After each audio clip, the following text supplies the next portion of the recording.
What is good, YouTube? Welcome back. In today's video, I will show you how we can get free gems and free coins in Baseball 9 for both iOS and Android devices. We will have this process completed within 3 or 4 minutes, so sit back, relax, and let me guide you through the full process itself. Okay guys, I'm on Baseball 9 to see if we will get the free gems and free coins in it just like that. You wouldn't believe it if you did not see it for your very own eyes, and here it is, guys. So now you can witness it for your very self and get the free gems and free coins in Baseball 9. So now for the gameplay part, now let me jump straight into action. But before we start, make sure to have your Wi-Fi on. Do not use any type of VPN connections. Then open up any browser but search for appspatched.com. On appspatched.com, guys, we will scroll down and you can see there are a lot of games, but here it is. Second row, first icon. Pop it and then boom, Baseball 9, we're here.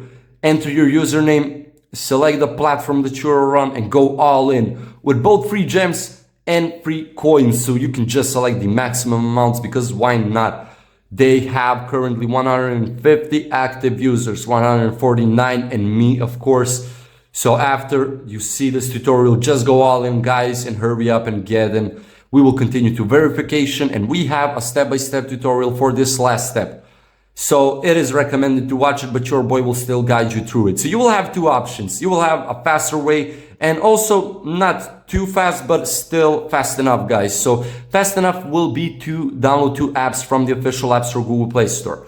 Click on the app from here. You will be redirected to the official App Store Google Play Store. And for example, Nielsen Pulse needs to be installed plus registered on it. Or Zap VPN, install plus open up. So you can complete it with the App Store games by downloading them and doing what it says from you in the description, this description, or you can go ahead and complete two questionnaires. Open up a questionnaire, follow up those questions, answer them, and that is how you complete this whole process and get the free gems and free coins in Baseball 9. Thank you so much for watching, fellas. I hope everything was useful as it was for me. If you have further questions, drop them in the comment section down below. Otherwise, see you in the next video. Goodbye.